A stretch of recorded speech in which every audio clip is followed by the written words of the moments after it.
equip my swords for decorative purposes only. All right.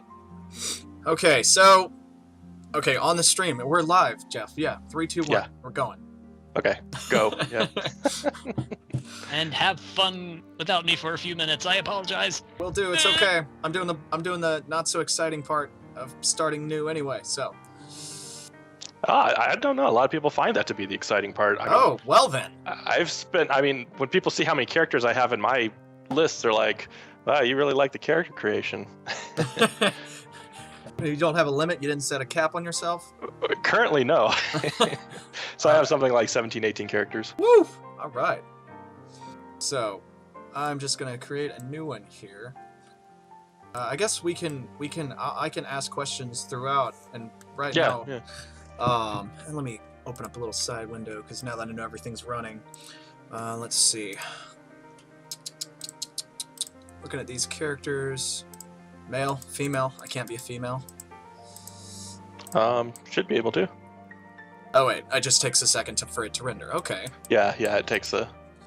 Let me see. Can I edit my system settings before I start working on this? You can actually. You can hit cancel and go back to the login menu. Okay. Like hit cancel here. Of course, I'm watching. It's going to be delayed for me, so I don't know where you really are. If you go all the way back to logging out, okay. There is 2 buttons. There's one for video settings, which from there, if you're having real frame rate issues, you can go to the medium quality shaders, and that'll help quite a bit. Okay. And then detail settings. A lot of them don't take effect until you actually get into the game. Okay. But there are some that we could probably walk through and like make sure that it's kind of sane. All right. It looks like everything is I can choose high quality, and I'll go to them whenever I actually get in the game. It's high quality now. If you set high quality, there's a couple things that if you change them, you will have to restart.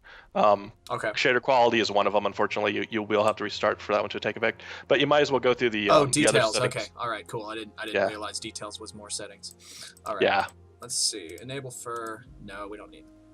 Let's see.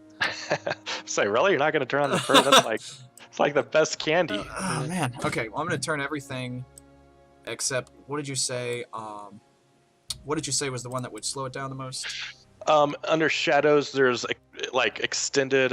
Boy, let me look at the settings myself. I'll pull them up. Enable extended shadow rendering. Don't want that. Yeah, don't want that one. That one will make it kind of lag. Okay.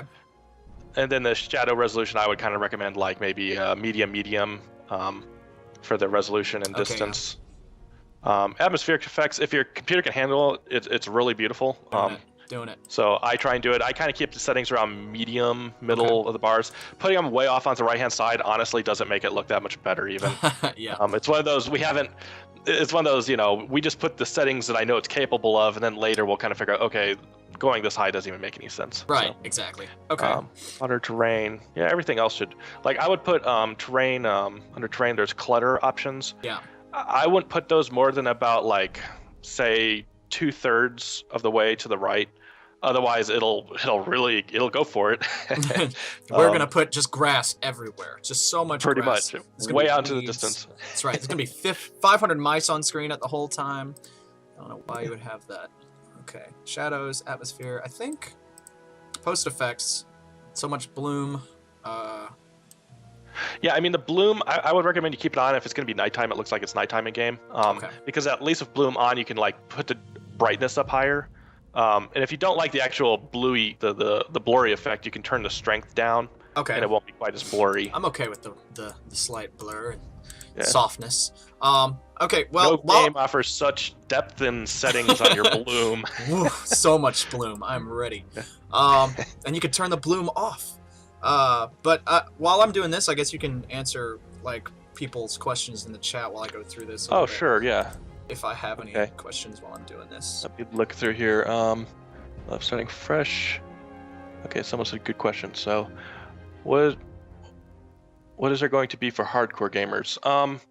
I think actually Antilia has quite a bit to offer. I mean, really, my big thing is I actually like working on the gameplay systems. So I'm actually big on the gameplay stuff. So it's not necessarily combat centric, but that doesn't necessarily mean that it's not gameplay centric. There's still a lot of gameplay involved.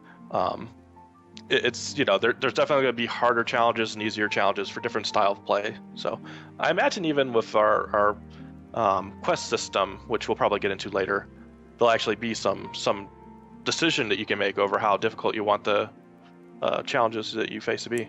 That'd be awesome. Because I know I play a lot of MMOs and RPGs, not necessarily ones that are RPGs. Because this one seems like you're at a more relaxed pace here, but you at least have things to do. It's like a Second Life with goals that you don't just have to find yourself a little bit. Yeah. Which is, I'm okay with that. And right now, it is a very, like, the combat is just so unpolished that it's not really enjoyable, honestly. A lot of it is like so many of our systems right now are just first pass. Just kind of, and I hate to say this yet again, but we had this problem in 2012 that, we had this base game, and we had to get a bunch of stuff in there just so that they would start to work with one another. Like, unless you can cook your fish, there's no point in fishing. You just end up with a fish. But what do you do with a fish? Yeah. So yeah, unless you can smelt ore, there's no point in mining. And unless you can craft that ore into a weapon, there's no point in having ore.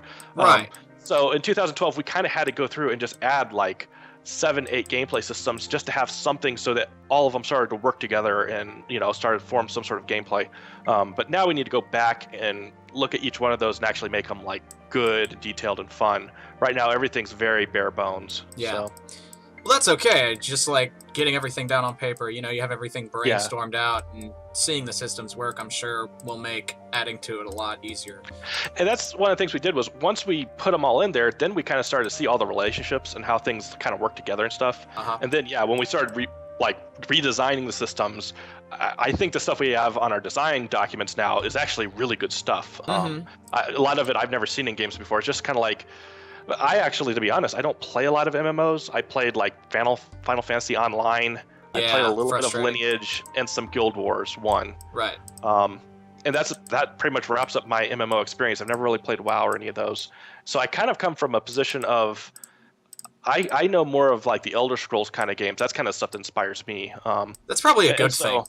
Yeah, I just kind of work off of what I'm inspired by, not so much by what every other MMO out there is doing. So sometimes it happens that I do the same thing. It just makes sense to design it that way. And other times I do kind of radically different things, which kind of make people confused when I enter the game. Like, whoa, why is this so different? Hey, well, if it's some parts, if it's not broken, don't fix it. But there are a lot of things that you can add. That a lot of the stuff that you mentioned, especially in the Kickstarter description and stuff, I was like, wow, if that was actually in the game and worked, it'd be combining a bunch of things that you don't usually get to get that in depth, like with weapon, the whole smithing stations and. Different stuff like that. Because I had never played and I hadn't seen a lot of videos. When I saw you were able to draw out your magic spells, it was completely nothing I'd even seen before. I'm so used to just clicking everything. Holding shift, right click. So. That's one of those things where that actually kind of comes more from my kind of love of fantasy novels and stuff. I read a lot of like fantasy books and stuff. And when I think of Magic, that's what I think of. And when I see games where it's just like target something, double click fireball, watch it happen, it's just like, kind of boring. Yeah. That's very. I'm struggling to not rush through this character creation process just so I can try out some things. But I am enthralled by the detail of the characters here. And one of the things unfortunately, a lot of the prototype systems you won't get to play with because this is the actual public server. Oh yeah, it's not the dev server. It's okay. I will. I probably shouldn't have said that,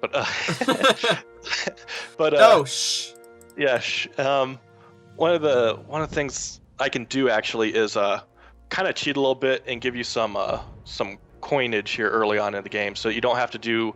When you initially start out, you pretty much start with nothing besides your clothing, and it's like you can get a free fishing pole and do some fishing and some bushcraft and mining for rock and copper.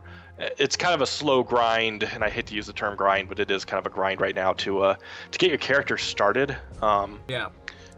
So that's one of those. We don't have any balance. We haven't done much balancing and stuff yet. The only balancing we do tends to be kind of like reactionary to someone found that you can make a bunch of money real fast doing this. So it's kind of been like a bunch of things getting nerfed, but never really balanced properly. So. Hey, that's It's a That's awful for process. Yes, exactly. And it's one of those things. If we balance it now, but then we change all the systems, it was just wasted effort, honestly. Right, exactly. Because everything's about to change. It's same with like the tutorial system. We know we need a tutorial system, but there's no point in training players on something that we know is going to change. So it's easier to just kind of do it through chat. Yeah. Yeah. All right. So I'm looking at. I'm sure you can see where I am now. I've got a character that almost looks like my character that I've made myself. Almost. So that's cool. When you have the ear style here, you have a drop-down menu. Are you going to be able to choose different races, or is it just you're going to have different ones for each race? Some of the options, like if you could actually pick back at like step 2 bloodline, you could pick between different wolf, fox, Koro, Fulan and stuff. There's another thing at the bottom where you could choose a secondary bloodline, so you could actually be kind of a mix. Really?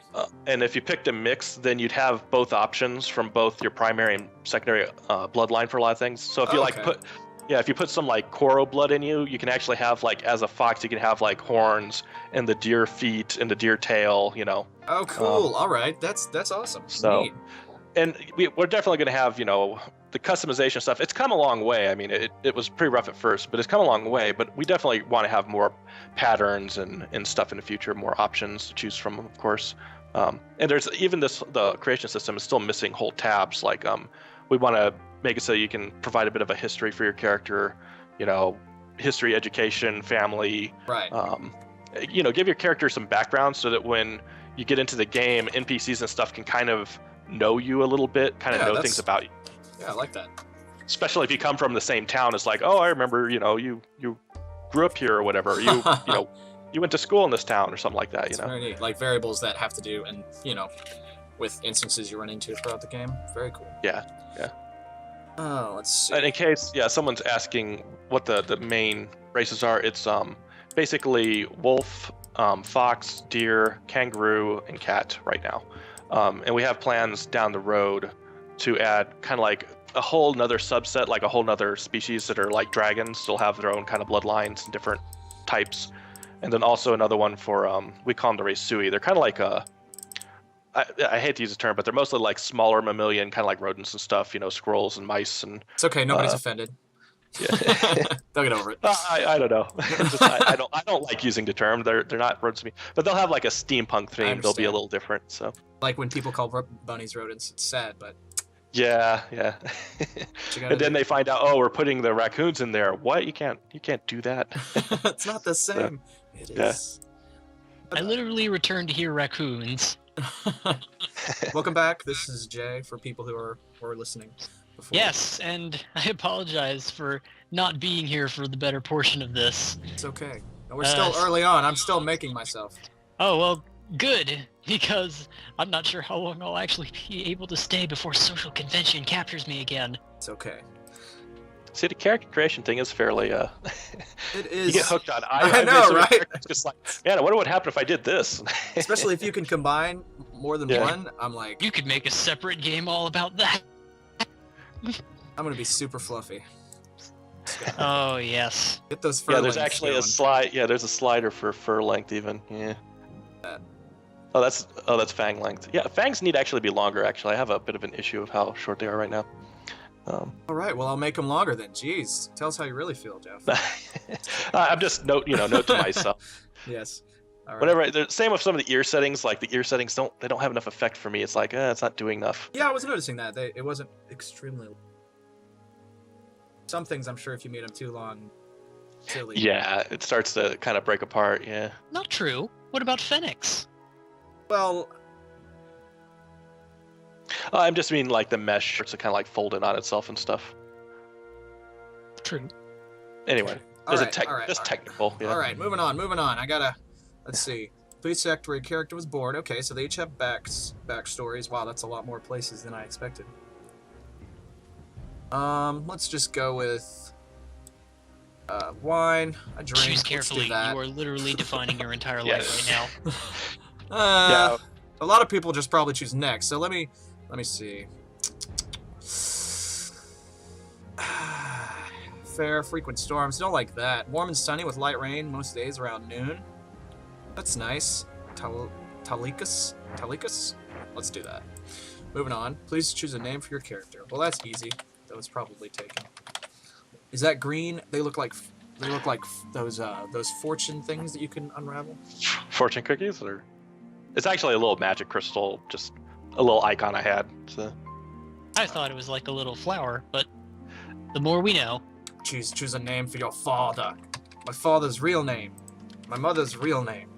Moving on. Wouldn't be doing that if I were you. Exposed to them. All right. Especially considering that your parents' names are actually part of your name. Oh, that's cool. I'm okay with that. All right. There we go. I think I'm ready to go. All right. And well, here we go. when you're all set, you can meet us by the campfire at the base camp. Wherever that is. You should appear just there. Okay. Yeah, that's where you start. Let me go. Wait, hold on. Let me ask these questions. Ooh. But I found you. Yeah, we've only gotten in like one question so far. Oh, yeah. I haven't missed anything. Well, good. All right, you have my questions there. Where do we want to start? While I'm figuring all this out. You answered a few questions I didn't even think of. But since we were on the clothing aspect of it, you said there. I looked on the Kickstarter. There, it looks like you said there was a mesh editor, custom clothing. Are people going to be able to add their own designs, or is it going to be just a color thing? The mesh editor is mostly what we use internally. Like everything you see in the game, besides some of the trees and stuff which are generated. We actually modeled all in our own mesh editor, but that's more something that devs use. It's not really polished for players' use. Gotcha. Not necessarily available to players. But it kind of, the point there is that we have the tech, Right. It's a kind of a matter of how much of it we want to expose to players and how much of it we can dress up to be a game and not a hard, complicated editor. Exactly. So like with mesh, like the weapons crafting and stuff, we present it more as just kind of like providing metals and sliders and stuff, and I'd like to move more in the direction of actually like showing your character hammering on the steel and actually shaping it, kind of doing different activities, takes it in different directions, kind of. Yes, I love that. Jay was describing that to me. So Yes. yeah, with the clothing, unfortunately, like the clothing is one thing that we couldn't include in the Kickstarter, just because you have to start at some point saying what has to be here and what doesn't have to be here. We'll definitely have more clothing in the game. We've actually been adding some clothing lately for our various special events and stuff. But I imagine when clothing crafting comes, it'll be like picking a base pattern, and then you'll have kind of like with the morphs on your character, you'll have sliders that you can make different elements, different scales, and different colors and stuff. So Okay. Yes, you did just remind me of the mono horn incident, yeah. which boy. I was not part of, but Yeah. it still will live on in infamy. That was an April Fool's. We do quite a bit of we like having our yearly April Fool's. I don't know if we'll get to do it this year though, just because of it's already January and there's a lot of work to do. So Right. we'll do something though. We'll find some way. We're already so far into the year. Yeah. All 8 days of it. 8 days. I It's a know. whole week down. Hey, you don't get that back. All right, so I've dropped in here. I'm at this campsite. There are trees / bamboo here. Pretty sky. Yes. Wow. Yeah, that's the we call them the Miran streams. They're pretty much just like streams. magic in the sky. Yeah. Nice. I'm gonna imagine them as wavy, angelic hair strands. I'm gonna spring for the reference and call it the life thread. The life thread. There you go. Okay, I'm here. The green people are people I can talk to, I'm guessing. Yeah, Yes. those are NPCs. Yeah. I'll take a look around and see if I can find it. What am I looking for? Okay. Well, if you're going to take up smithing, you're going to ask the age-old question, where is the hammer? Seems to have misplaced my hammer. I hope I can find it soon. Amasi was reporting increased Kura activity around the camp. Okay. Yes. Kura I'm not are gonna the ask large insects. Kura. I'm gonna Yes. find it. I'm just Yes, gonna all find it. the enemies in this game are, so far, giant insects. Or, actually, that brings me to one of the questions I wanted to ask, because I know it's not very important from the dev standpoint, but this is just a clarification that I really wanted, because as I traveled through this world, I noticed how big everything is. So, is everything big or are we small? Boy, that's kind of an interesting question. I mean, there's kind of like no real point of reference there. In some ways, I mean, part of it's just a dev thing. If you make a tree bigger, it covers more space without, it's a cheat, basically. And a lot of games use it. A lot of games have the giant trees because putting a lot of small trees is actually a lot, it costs a lot more from rendering's perspective. Oh, yeah, no. So it's one of those. Is it really is that lore right there? That everything's larger than you might expect. Well, I guess it kind of is. Yeah, it's just that was just one of those things that as I'm playing, it occurs to me, am I human sized or am I the normal fox size right now? Because how does this world work? It's so fascinating. Yeah, and I mean, there's no humans here, so it's kind of like, what's the point of reference? It's kind of. I guess how big you are compared to a rock or a tree. How big? What was I gonna ask? Ah, dang it! I'm not gonna ask you where the rod is. I'm gonna find it. Hammer. No, not. Oh, found a. You receive Sacco of smithing hammer. Found it. You found the hammer without asking her. Wow. Well, the first time congratulations. that's happened. You're already doing so much better than I did my first day. Though it is easier to find it than it used to be, because it used to be actually in the fishing sticks here. Really? And all you saw was its handle was just kind of sticking up among the sticks. It just looked like another stick, so it was kind of mean. Then I remember when I took the test, everybody told me, "Oh, check next to the bucket, check next to the bucket," and there was nothing there until I actually went behind one of the tents. Yeah, then we moved it behind a tent, and it was going to be a thing that every test we were going to hide it somewhere new, but didn't really happen. I think behind the tent's okay, because I was looking for the fishing rod, and I'm like, I didn't recognize that these big fishing rods are fishing rods, and so I found it. I like it. It's because they're supposed to be like a simple rod, because I don't know if Jeff has gone over this part yet or not, but the story of this island is that we're actually all shipwrecked right now. Okay, no, I didn't know the backstory behind this. Yeah, so actually, we're not in real civilization. It kind of made sense for the sake of doing the alpha test to not start somewhere that's heavily populated and you'd have a huge content overburden. So we kind of created this scenario of, okay, so they're shipwrecked on this Isle of Kassaw, and the Isle of Kassaw actually has some mysteries behind it and stuff. That we get to kind of play with through the course of the alpha, and then when we're kind of done here, then we can move back to the mainland, and hopefully by then be ready to put together cities and such. So plus this is actually I just want to say this is actually also a really ingenious way, and I don't know if you intended this or not, but to actually give yourself some world building, not just in the mainland, but you can do a lot more to set up what the history of this world was by giving them an unfamiliar location. So I don't know if you intended for that, but that's really quite ingenious, actually. Yeah, when we started talking about it, we immediately saw all these advantages of starting here, because we could actually we could start with just a simple single camp and start expanding as we go, start building other camps. Then we could create scenarios where it's okay, well, they're still stuck here, but we're going to start building buildings, and we can have scenarios where, okay, players help contribute to building larger buildings and stuff. So it kind of gave us an excuse to world build as the players played, and it actually kind of all fit together really nice. So the world grows because, they're trapped here. The world kind of naturally grows as they're here longer and longer, so... Right. And I was going to ask, since we're talking about lords and world and stuff, is there going to be a type of archive or book or some sort of knowledge base inside the game where you collect stuff, where you just learn more, or just in reference? You mean a player journal, or maybe a library? A library or a journal. Yeah, not necessarily something that grows, because I know that may be a little bit... much on the writing lore side, but just something that you can go to reference, where I am. Not to mention that would be a lot on the development side, creating a huge library of everything Antilia. Yes, but just knowing, I know you talk to NPCs and you learn a lot that way, which is the main. And I like pulling my inspiration again from the Elder Scrolls, and that's one of the things I actually really liked about them. The games was that you could go into a bookseller or a library and pick off books off the shelves and start reading about the back lore of the world.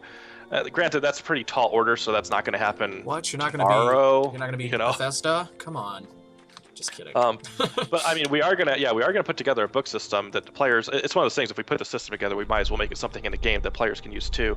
And then I would like to start putting together kind of libraries and stuff of actual books that with interesting lore and fables and stories that may or may be of dubious historical value. That's something else I gotta say I really like about even what you've got so far is that it's very, very player run.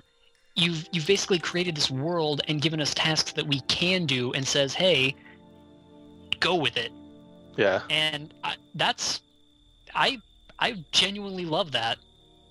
It gives you a lot of option, a lot of just do whatever.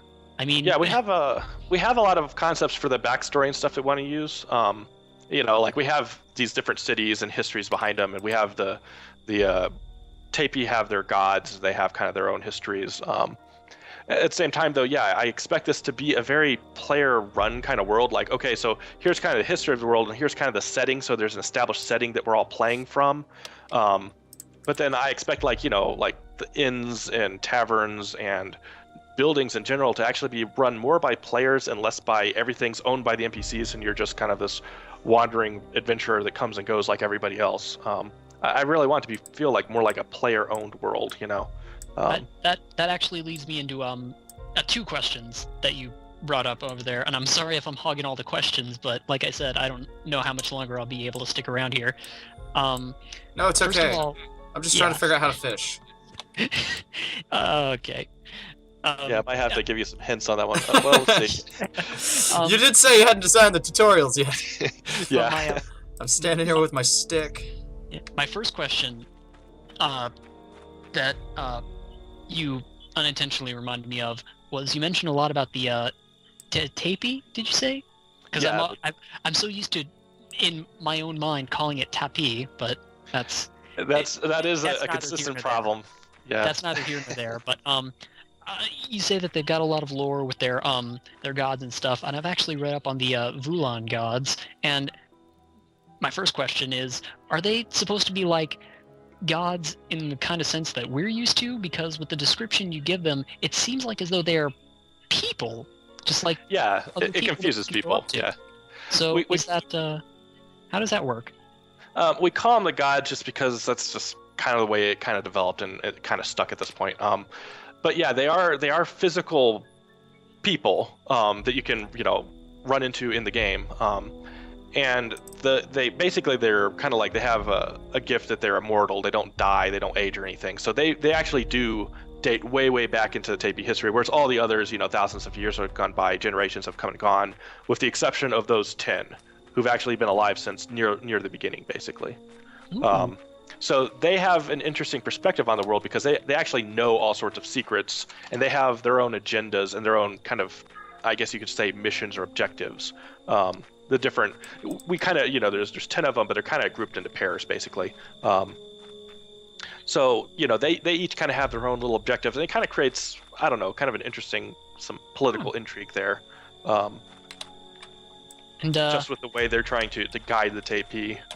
All right. I had a second question, but I'm afraid I'm going to have to postpone it for a moment. So Okay. I'll let you teach JoJo how to Antilia now. Yes. All right. Okay. First off, see that bug over there? Look for the bigger one. Okay, yeah, bigger one. I clicked on him. It gave me milk. Okay, there you go. Is that how life works? Yeah, you've experienced the worst parts of life in base camp here. Okay. If There the it milk is. bugs, got it. Milk the bugs. Okay. Go ahead and hit the O key. Oh, that's what I was missing. So you figured out how to put your the on the hotbar, the left one's there, your left and right hand. So you figured out to put the fishing stick in your left hand and the bait in the right hand. Well, I mean, it sort of happened. I didn't figure it out. Yeah.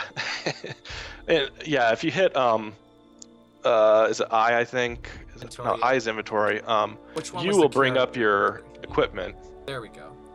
And you'll see, okay, so when you get your skills up, you'll see drag and jig. You're going to want to drop those into your hotbar slots, like the ones on the right that you can actually activate. Okay. See, I was trying to drag them into the first two slots. Yeah. See, the first two slots are your right and left hand, which I know we're going to redesign the hotbar so that, like, the hands are more towards the middle, and it'll be more obvious that they're hands, like they'll have an icon or something. Yeah. You could just put an L and an R above the. Yeah, something like that. That could look. That could look. Anyway, could look. Bad. Yeah, we're gonna rework some of that because we're kind of changing the combat system to be one of those right-hand, left-hand systems where you won't be using like skills so much. Yeah, like Skyrim. Yeah, where you use your right hand to use your sword and your left hand to use your shield or maybe another blade if you have another blade in your other hand or something. So. All right. Doing something. So, there you go. You're fishing there. And fishing, Yes, fishing. You were saying. So yeah, fishing is, I don't know, it's kind of like the one thing that I actually enjoy really doing in the game right now. Just, I don't know, I can do it forever for some reason, especially when you get a little further and you like learn short casting. Yeah. And there's like different times of day, there's different fish in different places, of course. So at night, you go to like there's a place, Molly Beach, down on the south side of the island here, where you do ocean fishing and you get some more rare fish that, and then at sunset, you come here to the lake because there's a sunset variation. There's a fish only catch here at sunset. It's like a more awesome Animal Crossing. Well, yeah, sadly, that's actually, I wouldn't say I pull a lot of inspiration from that game, but I played it a lot. So I inevitably, I do pull a little bit from it. And it is kind of we kind of joked that Antilia is a bit of it's a cross between Skyrim, Animal Crossing, and kind of what's the third one? I think it's almost going to kind of have a bit of a Zelda action RPG kind of feel to it, where things are kind of more like, more interactive, less of just, clicking on this, dragging icons around. Right now it's very kind of GUI heavy and it kind of isn't really my thing, honestly, but gotta do what you gotta do first. Yeah, I gotta do what you gotta do. But I like that the fish, I just got I got a level. Nice, I dinged. I am level 2 at jigging. I like that the fish have different flavors, and Jay, yeah, like Jay had described earlier that you can combine them, or you can make recipes, or you can just eat them, and depending on what race you are, depends on what kind of things you like. Is that race specific, or is it? Not quite. In fact, when we rework the cooking system, that flavor profile is probably going to have a lot more of effect right now than it does right now. Right now, it's more like when you go to cook, it's a little bit of a puzzle game with some of the foods, where it's like if you're gonna, I guess we could kind of show it. If you're gonna grill fish, let me think. You'd have to actually learn that recipe. I'm trying to figure out where you learn that recipe. I think you just learned it from Jiri here. All right, let me come over there. I've got 5 fish now, so. So if you talk to this NPC here, she can teach you how to cook a fish. Jerry, teach me your ways. Did I click you or not? Okay, there we go. Do you know how I can cook this food? You learned grilled fish. All right. Okay, so now if you come over here to the cooking grill here, and in this case, it's another one of those things that kind of confuse people at first. With this cooking station, the grill and the pot are actually 2 separate things. You can actually cook 2 different things at the same time. So in this case, you'll want to click on the grill itself. Which is another fish in and of itself. Yeah, which has a fish that's just, boy, that fish is really overcooked by now. Yeah, it's a little bit sitting well there for a year or 2 years. You're gonna need other ingredients, duh. Fish. Man, this is the fishiest fish I've ever had. So yeah, you click on it, and then you just kind of drag and drop ingredients from your inventory. I'm just gonna make. Let's see. Maybe I'll make. This. Are you sure you want? How do I do that? Oh, cooking skill. Hold on. I need to go to cooking. All right. I'm sort of getting it now. I think. You're gonna need some ingredients like salt and stuff, which actually is right here in this tent right next to you. That's open. Yeah. I like that I don't have to. I like that I don't have to just click on every single. Like I have to click here and then click again to pick up something. It's just annoying. Yeah, like I said, right now the interface or the game is a little GUI heavy. I like the fishing. I'd much rather the fishing be something interactive, where you don't just pick a recipe and then sit there and watch it cook. Right. Rather, actually, like actually over the grill, and it's like kind of physics enabled maybe. Yeah, that's I found that one of the most intriguing things, because I don't know if you've ever played like this is elementary, but if you've ever played a game like Cooking Mama or something like that, where you're actually I've heard of it. I never actually. I should watch a Let's Play of that one though. Definitely, absolutely. Yeah. If you are interested in doing something, get some ideas. But yeah, something that's kind of physics enabled. So it's like you put your fish on a grill and it actually like starts cooking, and then you flip it over. And there's actually some kind of talk. It's one of those things that's still theoretical. I can't really promise it yet, but I have actually implemented a voxel engine in our game engine toy, and so if we use like a smoothing algorithm, there's certain ones like marching cubes and stuff I can use.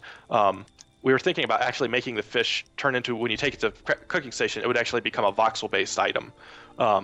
Which would mean, because it's a voxel, that you could actually do things like take out a knife and cut off the head and cut off the tail, and it would have, it would have a solid interior basically, and you could fillet it, and we could do that with other things like have little potatoes that you can actually peel off the outsides of the potato, or fruit that you can slice and put into stews and stuff. Yes, you definitely need to watch Cooking Mama Let's Play. you joke about that, yeah, as the voxel fish thing, and if Cooking Mama's doing that, then yeah, I definitely need to watch it. But yeah, I like the idea of actually making stuff, not just dragging and dropping icons, but actually making them fun activities. It's actually fun to do on its own. Like, you don't want to just grind cooking. You actually want to play it. It's fun to do. It's fun to cook. Yeah, exactly. You're not just collecting 500 ingredients and 500 ingredients and batch cooking all of them. Do just so you can have the number there. It should be gameplay fun in and of itself. And that's what I'd like. Yeah, that's where I'd like to go. Where everything you do is just fun. It's like I want to fish because I haven't fished in a while. It's fun. Yeah. So. Exactly. And because like Animal Crossing, it's just got a basic gameplay element. You wait for it to come and then you click it, and then you have to come at some certain times of the day or certain seasons, which is another question I had. If y'all were gonna have season-based things or specific days, holiday events and stuff like that. If you I'd like to get seasons going in there. It's same with like we don't even have weather right now, so that would probably before seasons we'd have to do weather. But I think they probably kind of come in the same kind of update as having a seasonal set of weather patterns that go through and stuff. And then for special events, I do like doing my special events. I do try to kind of make them in reference to the world. We're trying to create more things that are like within their world, like a yearly fishing contest. And technically, I'm not sure what I'm going to do about this, but actually their years would be more like 3 months for us, I think. So I'm not sure if it would happen every 3 months or not. I'll figure that one out. Jeez. That would every 3 minutes it goes from snowing to flowers blooming to the leaves are falling off. Well, 3 months, not minutes, but still it's pretty frequent. We'll figure that one out. But the months got to go fast. Anyway, Loco said I can move around while something's cooking. Can I just leave it on there and I have like a monitor on the side? Is that what that is? Yeah, do you see that in the top right? You should have like a little timer going. Sissel port looks like. Yes, I do. And so when that little moving one, the small one, gets inside the larger gold lighter box, then you need to pull it off. And if it goes all the way off to the right hand side, you'll overcook it and you'll lose it. And if you pull it off now, it'll be undercooked and you'll lose it. Okay. So yeah, you can start cooking something on a grill if you want, or you can go back to fishing and just kind of let it do its thing. Yeah, I think I made something in the pot accidentally. Yeah, it looks like you made some porridge. I'm terrible at clicking, apparently. I didn't even know I picked up a porridge recipe. Okay, I'm clicking the grill. Start with it. Am I supposed to click this fish? The grill itself, like the metal. Oh, the metal part. Can I cook two things at once? Yeah.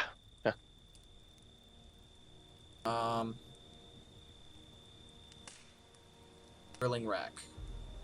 Grill on cooking rack. Okay, I need to actually right click. Not quite sure what's going on.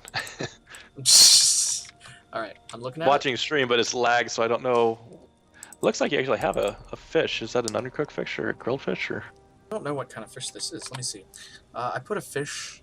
That's the cooking skill, I think. Oh yeah, you don't need to use. Okay, yeah, you don't need that. Just click on the grilling rack. Oh, double click, right click, click. Should just be a single. Am I doing left something click. Right? I broke it. I'm sorry. Yeah, I'm not sure what's going on there. It's working for me. Right. Server's responding, right? Yeah. Let me wait for this porridge to finish. I'll take it off. Wonder why you can't click on that grill. That's strange. Maybe try zooming out a little bit. Maybe it's actually colliding with your character or something somehow. maybe. Like, yeah, zoom with your mouse or something. See, because I can see the description pop up.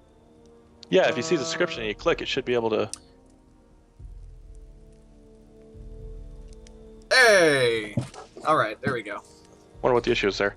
Okay, yeah, now you should be able to fish. Alright, grilling my fish. What fish do I want? What's the best fish here? I've got this small Jesu. I guess that's how you say it. Malo. Yeah. And yeah, with the fish, it actually, like, the flavor profile kind of comes into play more. Like, if you have, like, a bait fish, most of the bait fish tend to be really bitter. And if you try and grill them, it won't match the flavor profile too much. It'll, like, be too bitter. There's, like, one that I think it kind of works with. But, so, yeah, just, I would, drop in a fish and drop in your other 2 ingredients. And if if one of the boxes is out, then try a different fish. But Jesu should work fine. Okay, I don't have any citrus fruit. Where's the citrus fruit? Oh, citrus fruit is in the tent here. Supply tent over here. It's in one of these little boxes on the top. Just click on them and you should get some shalami and... Is it shalami? Shalaki. Shalami. Sisal seeds. Yeah, those are like kind of like a wheat and rice kind of thing. Okay. Yeah. We've got wood. Citrus fruit. There we go. Okay, let me see if I can click this right again. Boom. Got it. Now I'm an expert. Just needed to know what to look for. Looks like your porridge is about done too. Uh-oh. So when you're done there, you have plenty of time for it to go through the box. So I'd go ahead and get the fish cooking, and then you can click on the pot to get your porridge. All right. You successfully cooked a porridge. Let's see what happens when I go in here. Now, you can expand your inventory. Oh wow. Is this the default inventory space? We're actually going to reduce that, but because there was no way to store anything for a long time, we just kind of made it really big.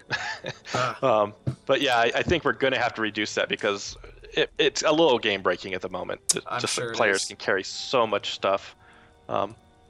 It's nice, but yeah, we're going to have to reduce that. And we'll probably have stuff like like a backpack or something that you can equip that'll give you additional space. But right, of course, and ways to get additional space. Let's see. I just ate this, I think. Does it do anything yet? Like. Yeah, actually, if you ate it, then it'll restore your food bar, and that's probably something I should probably explain as the food bar there. Health. Because a lot of people ask, can I starve to death? And it's kind of like, no, not really. Basically, anytime your health or your energy is below 100%, it'll drain your food bar and replenish your health and energy. So if you run out of food, then your health and energy stop regenerating. Energy still regenerates really, really slowly, right. But health won't. So basically, you eat so that you can regen. Okay. And if you don't, then yeah. And sometimes it actually, depending on what you're doing, you don't necessarily have to eat. Some activities, like if you're going to do a lot of crafting, you're going to want to eat. So. Yeah. So is there a way that I can play?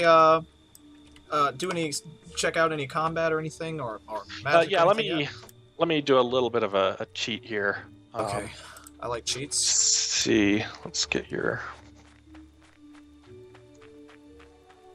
Because I feel really noob walking around with my pole. So you can set up a tent here. Yeah, if you have one, like I should have one in my inventory. I'll just kind of demonstrate it over here or something. Okay. Unfortunately, they won't be able to see it, but yeah, you can kind of hover out over this little tent that's spinning. Right. And if you have a tent, you can drag it into there. Whoa. And there you go. Set up your own little tent. Can you make your own shops? Can you have your own markets and sell things? I know y'all talked about trading and stuff. Yeah, right now the tent thing was just kind of it's probably going to come back out of the game and be redone with a different kind of system. It was just something to kind of give the players some kind of sense of personal space. Right. I like it. But yeah, right now there's no real trading system. We talked about having one, but there's kind of like this rule that you don't give things away. That don't give players something if you're going to take it away. Right. Yeah. It's not a good thing to do. Players don't like that. So, yes. Until we were certain about how we want to design trade to avoid various scenarios that we were concerned about, we decided to kind of keep it out of the game. Good idea. And that way, when it comes time to actually have like player-owned shops and stuff, then we can kind of approach it freshly. Yeah. Let me do this cheat here. You're probably going to have to log out, unfortunately, when I do this. It's all right. Because otherwise, I'm just doing such a rough cheat here that it's going to ruin everything. Yeah, if the server caches any information that it won't take. Oh, my fish is done. Sorry. Have to go get it. And then, yeah, I'm a classic burner of fish. It's kind of a bit of a joke that I can't really play the cooking game myself. I get too distracted with all these in-game issues when I'm playing. Mm-hmm. So it's kind of a joke that I burn every fish I touch. So. Well, I didn't. I've started off right. Let's see if you can talk while you're doing that. I can ask another question. Okay. I know players. You've got skills and levels for the skills right now. Are players ever going to have levels, or are the skills the main thing you're going to go after? Right now, like, yeah, the skills have individual levels, but I'm actually going to change that to be like disciplines have different levels. So like instead of every little sword skill having a different level and leveling independently, it'll actually be basic swordsmanship will level. But we are going to change that quite a bit. But yeah, there won't be an overall player level. Your player is who they are. So if you're you play a shop owner who sells books and knows all sorts of things about linguistics, then that's who you are, and maybe you don't even play combat. So it's kind of hard to have an overall level in that scenario. I like that. I like that concept though. So you logged out, right? No, I didn't know okay. if you needed me to yet. I'm having this bug chase me. Oh, okay. But I can log out right now if you need me to. Yeah, if you can go ahead and log out, I'll do I my may little... die while I'm logged out. Log out. Okay, I'm logged out. Do I need to shut down the game or just log out? Nah, just logging out will be plenty. All right. I was gonna die. So you saved me. I think as soon as you logged out, I think you were okay. All right. Because I know, like in other games, it gives you 20 seconds to once you log out. Either if you're in a safe zone, you can leave, but if you're in a combat zone and you try to log out, it keeps you there. What'll happen though is when you log back in, you'll get stuck on a logging screen, and while that's happening, you'll be getting chewed on. Okay. So it'll still happen, unfortunately. Okay, you should be able to log back in now. Okay. And another question. Welcome back. And I had another question. Perfect timing, I see. Exactly. And another question. Are there penalties for respawning, or is it supposed to be casual enough to where you don't have to worry about the penalties of death, other than not necessarily being where you were and having to go back? Yeah, I mean, yeah, we try and keep it pretty casual there. Like when you respawn, basically you respawn with like 1 health, and it just ends up eating away at your food to regenerate your health, and then you're back to normal basically. I guess that would be kind of like right now the only penalty that I could see to it. Yes. Should clarify, despite the fact that I have 2 steel swords in my hands, not a fighter. You're just intimidating people. I'm just a smith who likes to show off his work. Well, that makes sense. Yeah, which actually brings me back around, coming full circle, to the question that I wanted to drop before I left. And that is, you mentioned how you very much want this to be a player-run world. So when you get around to doing, like, player properties, is that going to be strictly houses, or can people, like, open up their own shops and stuff? We already talked about that. Oh, darn it! You missed it. No, actually, yeah, it would be other things. Okay. Like, yeah, I talked about inns and taverns. Now, there may be certain, how it works and stuff. That's up to some testing and trial. Yeah, but yeah, I'd like to have farms and ranches and shops, I'm very much looking forward to building a load of swords to sell off to people. Yeah, and one of the things, like right now, that is an issue is that, like, you can go to the anvil there and smith a sword in practically seconds, and that's something we're going to change. We're making weapons and stuff will actually be, again, it'll be more interactive, it'll be more fun, something that's fun to do, but it won't just be a click done. It'll actually be gameplay. It'll take some time. You'll probably have to create a scabbard and a hilt and a blade all separately and kind of put it all together. Well, technically you do create a hilt and a blade separately, but yeah, we don't have the scabbards yet. What did you do? Okay, so if you look at your inventory now, if you pull up your inventory and look at at the bottom, there's like 2 little numbers. There's one for tithums, which we don't use yet. That's like, so right now we're basically using a temporary economy because we know, being alpha, we're going to screw up sometimes. Right. So we're using pearls as a temporary economy, basically. Okay. So I gave you should have like 10,000 pearls. I have What? I'm not. The joys of cheating. I have 0. Yep. I have 0. You have 0? I Oh, have crap. 0. Well, congratulations to whoever just woke up with 10,000 pearls in their pocket. Yeah. I can tell you, I've still got the same 59 that I worked for, so. Looks like, yeah. Shinta just got lucky. Okay, whoever Shinta is, lucky day. Congratulations, Shinta. Oh, note to self, go back and fix that. I wonder how much I had before I screwed them up. I didn't really look. Okay. Not enough, apparently. They got 10,000 now. My name is Jojo. Or Man, players are going to be mad. And I see you were tent. Yes, he made a tent. So I apparently got you... Why? This guy's... Oh, I was showing off, yeah, that there's tents. Well, I'm gonna just hide here for a while. 2011, okay. I'd like to forge a sword. Yes, Unfortunately, yes, you we're do. probably going to have to do this dance again. Okay, now I've That's got... alright, I can log out and in really quickly. Yeah, if you can log out real quick, and I'll do this. Yes, that'll give me the chance to gather my thoughts I'm ready. and get back into one of the questions. Yes. But I was asking him questions last time and some random person got 10,000 pearls, so... Give Jeff a second. Yeah, I'll pay a little better attention this time. So did you log out? I did log out. Okay. Blame college. So you should be able to log back in now. Alright. I better be rich. So how much is this worth? $5 million? No. As somebody who has gotten very much into smithing, I can tell you it's going to take a lot to turn a profit. Yeah, it takes like, with the current crafting system, it's and unfortunately it's pretty broken that way. It takes like, you have to be level 20 to 30 or something. Someone in chat would probably know exactly, before you start turning a profit. And then once you do... Did we discuss leveling or... Oh, sorry. We did. Okay. Darn it. That was another one on my list. You'll have to go back and watch the replay. Leveling up skills. Oh, okay. Yeah, yeah. Okay, Darn it, Jojo, you're stealing all my questions. Alright.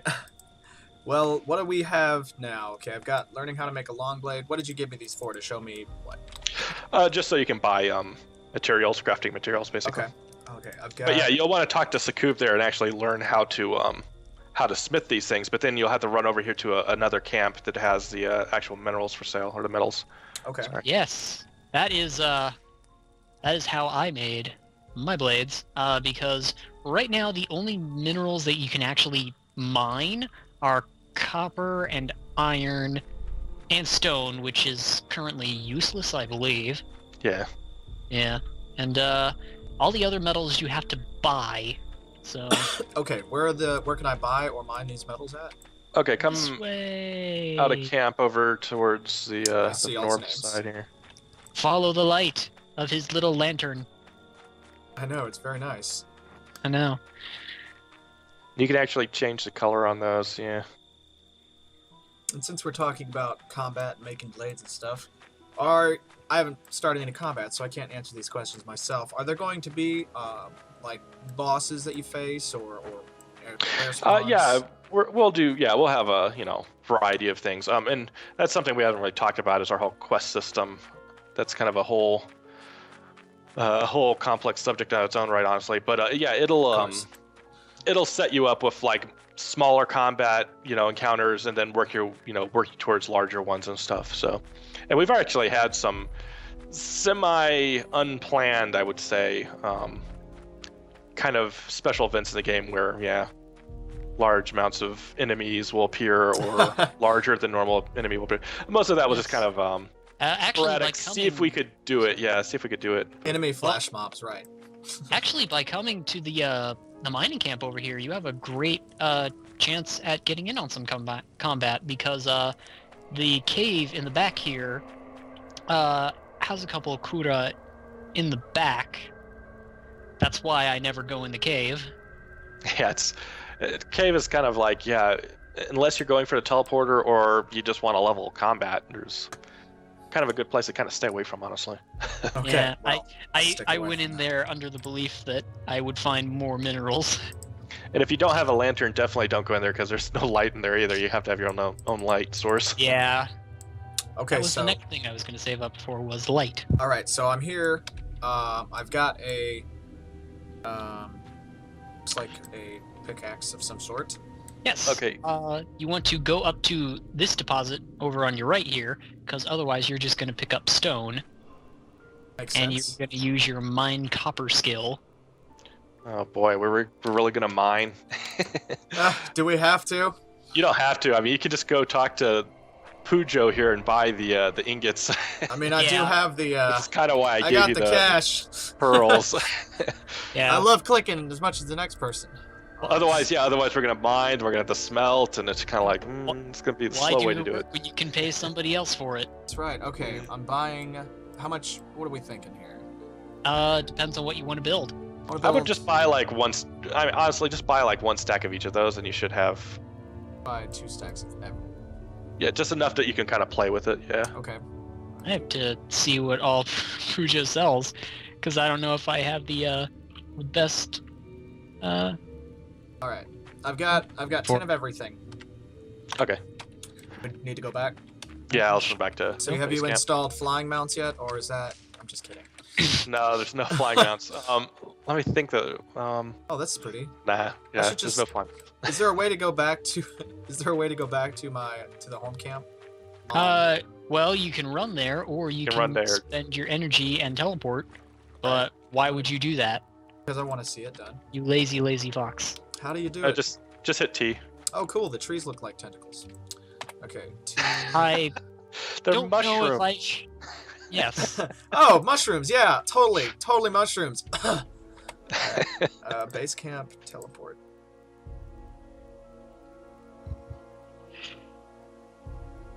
Do. Someone asked, where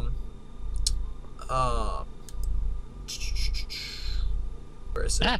Is there any news of when there will be public alpha beta testing? I don't think y'all have any news like that, but Yeah, we don't really have news that way because while we're running the Kickstarter, we're not doing any of it. Just because it'd be too exhausting with all the other stuff we're trying to do right now. Yeah. makes sense. We were doing it publicly, but with the Kickstarter, we expect to get a lot more attention, and so I don't know if it's practical that we can continue to do it the way we were doing it before. So the Kickstarter does include like early access and stuff, reward. Right. Which you but, should all go yeah. check out, by the way, if you haven't. But I assume if you're here, you probably know about the game. But if you don't, then there you go. Then go support now. Okay. What do I want to make? Make a long blade? Whatever you want. I personally have made long blades, but actually, I really next time that I get full access in here, I should really just go all out and make weapons of all kinds. The one I like the most actually is I like making different poles. They're for some reason just the ones that are most interesting to me, because you can put like a spearhead on it, or an axe head on it, or a mace head on it. Oh, or really? Hammerhead. Okay, I don't have a pole recipe to Sacco. Yeah, have one? that's one thing I probably shouldn't have Oh, mentioned great. if I wasn't gonna, because otherwise we're gonna have to run all the way up north so you can buy No. It's okay. wood. It's So alright. just maybe do a long blade, I guess. I'll just do a long blade. Before you do the hilt though, you should go talk to someone over here in camp and buy some Oh cloth. yeah. Okay. It's Judy, I think. Kalilu. Lilu. I was close. So where did you come up? How did y'all come up with these names? Well, there is actually like there actually is a method to the Tepi language. They have certain consonant vowel pairs that they use and some that they don't and stuff. Like there's actually a name generator, but it's actually something that our artist Tedx is more heavily involved in. She's drawn a lot of the Tepi script writing style, which you see in like the videos and a lot of our logos and graphics. Yes. But it's actually becoming a quite functional little virtual language where we have a website where you can type in English, translate to Tepi, put into Tepi, and translate back. It'll actually go back and forth. So This isn't just thrown together. no, in fact, we're trying to create some fairly sophisticated language systems that way because we know there's going to be multiple races and like runes in the game that'll have different languages and stuff, and we want to kind of do some puzzle gameplay that way where you can play as kind of a linguist and have access to tools that'll help you translate things. Well, you got big plans. Yeah, that actually segue into my next question. I know. Well, it's an interview. I gotta ask questions. That's fine. Yeah. But I know you got a lot of plans for the other races, like the Saki and the Resui, I think. Yeah. But the one I'm most curious about is the Saki, because the only concept that we've seen of them so far is dragons. So is the Saki going to be like entirely dragons, or are you planning on getting like other kind of mythical species involved in that? It'll pretty much be it'll for the most part be kind of quadruped dragons with wings. Yeah, There will be options with bloodlines to have like different scale patterns, different horns, different like having more like feathers instead of scales. But generally they're all going to have that kind of same basic shape. Just like the Tepi share a base kind of mesh, kind of basic shape with different accessories put on them. Yeah. Yeah, I was just wondering because like you go through all the races and you're like, okay, you got deer, foxes, skunks. What the heck, is that a dragon?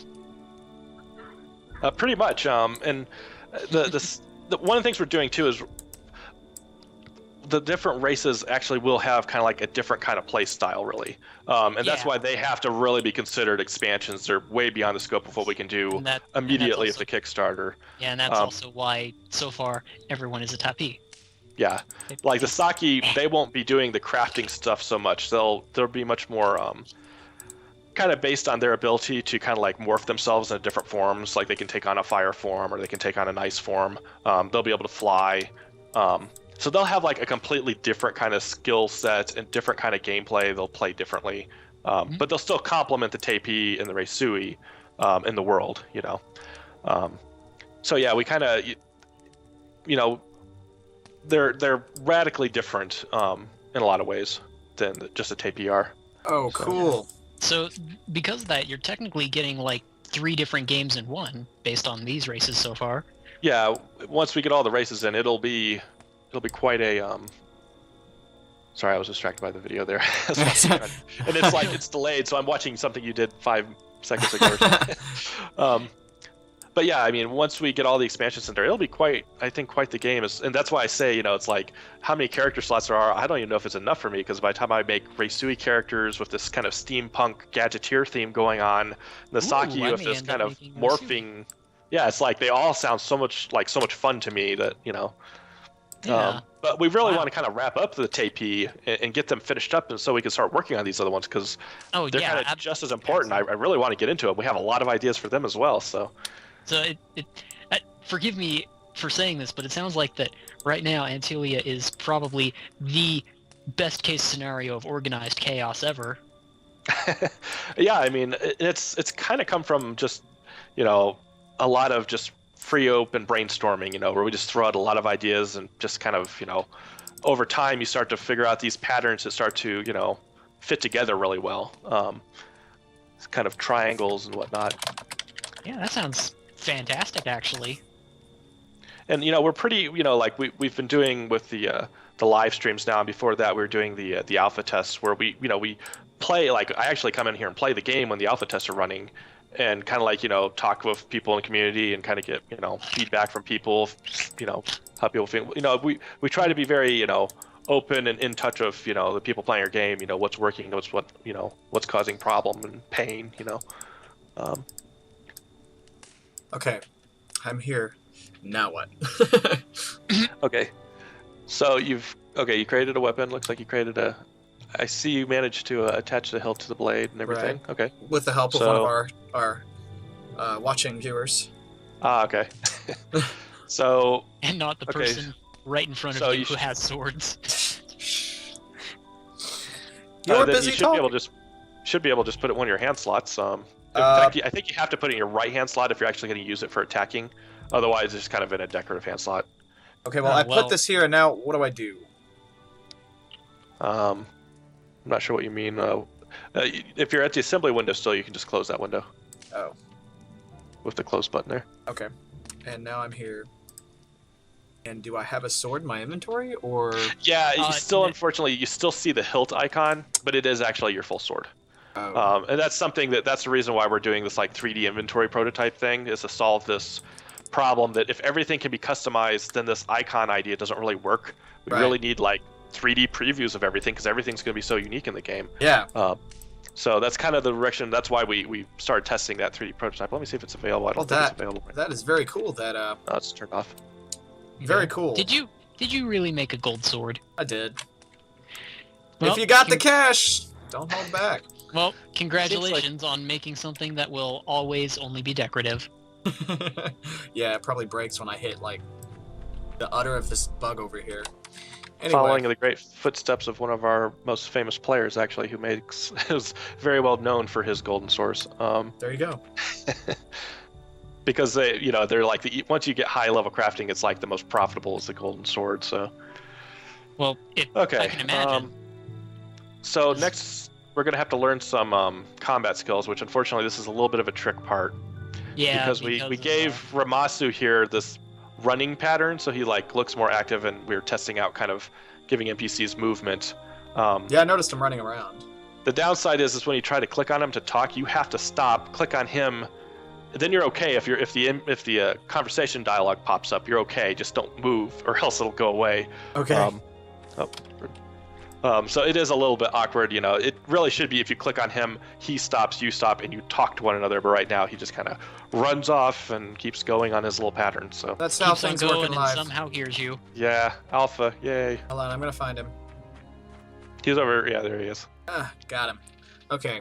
I pity those who lack the foresight to learn defensive skills. I have my own blade. All right. I have handled a weapon. I have a pole. What do I drop it in the inventory to show Yeah, it? you'll have to drop. Yeah, what you. I'm not giving it to him, am I? No, you're just showing it. Goodness. Yeah. Dropped it. Select. I was hoping you could teach me how to use it. Oh dang it! You're gonna need mushroom soup. Oh yeah, mushroom soup. Totally forgot about this part. Well, the good news is the mushroom soup is fairly easy to make once you know where they get the ingredients. All right. Well. The downside is it takes a long time to make. It takes a while. I mean, I might just drop it into his inventory, honestly. Just do it. I'm gonna get this fire and show people. Let's just do it. Well, congratulations, Jojo. Well, You're having all this knowledge dropped into your pocket. I like it. To learn mushroom soup, you have to talk to the ship captain, I think. Yeah, okay. Yeah, and to my knowledge, the only way to get there is to teleport, right? You can walk there. Yeah, if you just keep walking past the mining camp and stay left along the wall, you'll get there. Yeah. I did not know this. But he's just gonna drop it into my inventory, right? Yeah, I'm just gonna drop it in there. Oh, you're such a kind person. Looking up the exact value names I have to put in here, because if I do it wrong, it could be not so nice. Just give me all the soups. Like dropping a Kura nest in his pocket. Okay. I know bees everywhere. I don't get your reference. I haven't played enough. I like the slight darkness on top of the tail here, foxtail. It's not pure, just one color. Or two colors, depending on how you chose it. That's true.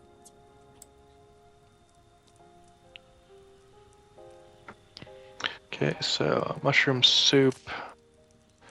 I'll give you a few of them. I'll put it in slot 16. I'll put it in 32. It'll be somewhere in your inventory. Just search your pockets, you'll find it. I know. So here's a trick. If you open your inventory now and drag something from one slot to another, it should force it to update. And if you watch your full expanded inventory, okay, you found it. Yep. Yeah. Now I should be able to talk to Got me Ramasu some mushroom soup. Not gonna catch him again. Oh man. Yeah. Yep. Oh, there. Nope. That was you. Where's his path? There he is. Can I just, as a side note, say that I really love what you've done with your interface. Like when you drag a window around, it kind of billows as if it's like a tapestry or something. I love that. Yeah, the wobbly window effect. Everyone comments on that, and it's actually something I put into Toy, not really anticipating that I actually would keep it when I actually wrote Antilia. Wow. Because they can be turned on and off, and I just left it turned on. Well, when you think about it, a lot of great features start off as just jokes or accidents, so... Yeah, it was just kind of a thing I threw in there, because I saw some other interface that had something similar, and I was like, oh, that's kind of a fun little thing. I wonder what the math is like. And that's where a lot of my stuff comes up with. It's like I have voxels in Toy Engine, not so much because Antilia uses voxels, but just because you see games like Minecraft, and you're like, huh, that looks kind of interesting. I wonder what the math is like to do that. And I just have to know. So yeah, I have to know. So I go and I write the algorithm just to see if I can do it. And sure enough, it's like, oh, that's interesting. Okay. I was gonna say it's a shame you don't use voxels there, because we actually at Gaming Forever have a weekly show all about pixel voxel games. Otherwise, really? We do every week. Yeah, I have a semi-completed voxel editor that you can actually like drop, like you can make your own colored cubes and drop them in and make little kind of sprite-like shapes and stuff. Very cool. Incomplete. Wow. Oh boy, there's a disturbing. Yeah, I know. I wanted to go first person. Yeah, first person doesn't work quite yet because the eyes and mouth don't disappear. Right. I don't even want to know how you managed to do that. You're welcome. All right, here we go. I want to learn about handled weapons. I also learned Scratch without anyone's help. Oh yeah. Scratch you can use to if you're unarmed, basically, you can at least have some sort of defense. Hey, you got claws. Yeah. You also have teeth, but you can't use those. You're a civilized fox. Exactly. That's crazy talk. All right, here I am learning about handled weapons. I want to learn more about the blade. I've done that before. Do I need to give him 5, or can I just give him 1? If you just give him the stack, he'll only take 1 out of it. Oh, okay. Well, that's smart. Select. Is there anything more you can teach me? 3 kinds of damage: slashing, piercing, and bludgeoning. Makes sense. There's on learning piercing and slashing. Got to slash. Now, the longer blades, slashing is more effective. I guess the length and stuff that I chose was just cosmetic, other than the long and the basic sword. Slash. Another payment? This guy really likes soup. For each one you have to give him a soup, I'm afraid. So that's why I gave you 5, because I knew you'd have to use at least 3. Hey, another soup. There you go, man. This guy really likes mushrooms. All right. At least it's not the fire. The person who taught you, I can't remember if it's life or fire magic. Fire magic. She made you like make her an eel soup. I know. You had to go I fish still for have an eel. to finish that. And the other guy wants like a yellow lantern bug, so you have to run around the swamp at night and catch a yellow.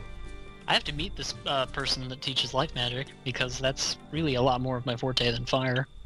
Oh, okay. Okay, I see arrows next to my icons. The slash, I've just set that up. Okay, yeah, the arrows are that was kind of one of our experimental things. Now, I'll warn you right now, combat really sucks right now. The hit boxes are crappy. There is no hit boxes. It's just like if you're within so many units, it counts, or it doesn't count if you're facing them. And then the other thing that's kind of crappy, it's just kind of the overall mechanics just don't flow very well. It's like you have to stop moving, then hit space, and it'll like, with the little arrows, it'll advance you to the next skill. Then you can hit space again. If you time it right, it was supposed to kind of have a little rhythm feel to it. But it didn't really work as well as I wanted it to. Mm-hmm. So we've redesigned the whole combat to be much more fluid and more real-time action-oriented, and less of this clicking on skill kind of stuff. But we can go find something and go engage in combat. Okay, I can't kill the giver of milk, I'm guessing. No, they're peaceful, so you'll want to find... The easiest place to go would be the caves. Oh, so these are peaceful, okay. Because I always read, like on the loading screen, that they hadn't been domesticated yet, so I was like, I don't want to go near them. Well, yeah, there are some undomesticated ones. Like, there used to be Jadao in the swamp that would actually attack you, but I guess I turned them off. And then the tall ones, like the big ones you see out in the forest, like the really big Jadao, they're supposed to be like friendly, but if you like take their milk, then they're supposed to actually like turn aggro on you a little bit and just get cranky at you. So it's like that they don't bother you unless you really mess with them. And then you mess with them, and then they get mad at you. So. Can you attack without having an enemy? Yeah, that's another thing that feels really unnatural, is like, unless there's an enemy in front of you, you can't attack, and I kind of hate that. For my new system, that's definitely something I'm changing, because I like to be able to actually just use an action and not feel like, there's kind of this feeling, and it's actually what's happening is Antilia still has a kind of a basic targeting system behind it. Mm-hmm. It's fully automatic, but that's why it kind of doesn't work working a target, basically. And if it doesn't find one, it doesn't even do anything. Right. So I want to get rid of that feeling that you're still using a target system. I want to make it more action-oriented. So, Okay. So you're so over in the swamps. You wouldn't be behind World of Warcraft if you only did the targeting. So, all right, where am I going? I don't know. I'm following you. I'm trying to find where you are. I see you're in the swamp, but that's kind of a large area. So it is a very large area. I can kind of see where you are. I don't know this place well enough. I don't know if I'll catch up. I'm by the Elder Oak in the visceral swamp of. I'm gonna try and cut you off here. Yeah, you're not even saying real things at this point. I know. Let's see. What other questions did I have? We've gone through a lot of them. Yeah, let me look at your list real quick. Yeah, I think I've done all of mine. The last two I think I haven't gone through, and I know you guys are still looking at the quest stuff a lot, so it doesn't make sense to ask about that since I haven't talked about it as much. Hold on, let me see. I think I've done all of mine. I think.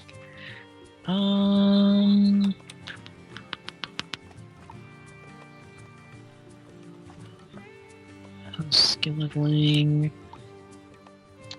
Pets, companions, partners. We didn't talk about. Properties. Saki. Yeah, pets and companions. I was interested. Pants. Pants. Yeah, pants.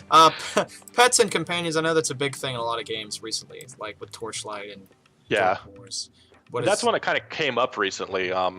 Like pets, we always pretty much assumed that we'd have pets in the game. Like the Jadao and stuff. Like you'd actually be able to have a little ranch, and you could actually kind of breed them and have like ones that, depending on different attributes you give them, different food and stuff, they might grow to have different abilities. Like they might do the kind of the ranch ones where they have milk, or they could be more like a combat one where they can spit poison or whatever. Stuff like that. Mm-hmm. Or, depending on which way you took them, you could get different things. Yeah, since you already have the different flavor profiles in the game already. Yeah, I mean, we already pretty much can blend between them, so it's actually pretty easy to do. The companions actually came up more recently, and it was kind of one of those, how have we never talked about this concept before? We'd actually talked a lot about internally having it so that players could hire NPCs and use them, like to run their shops while they're offline and stuff like that. Yeah. And so I see a lot of potential there where if you're going to own a house, actually having one or two NPCs that actually kind of work for you as hired hands doing different, chores and stuff, helping you maintain the house or whatnot. Or if you own like a boat or something, maybe they'd be hired hands to help you sail your ship or whatever. But the companions, we never even, somehow it just completely slipped our notice. Boy, you kept wandering, so when I wandered by where you were, you're not there anymore. Yeah, I know. I'm right on his tail. I apologize. It's just I'm just looking I'm trying around. to find a moving target. Stay right where you are, Jojo. I'm gonna get right to this thing over here because we're at the marker in the swamp. The marker? Okay, the exploration marker. Yes. So I'll find this small, tiny little gray obelisk in a giant. Yeah, I know roughly where it is. Okay, Mr. Sass, Jeff. Tangled lands. Oh, Jojo, you should imprint your signature on it while you're here. How do you do that? Just click it.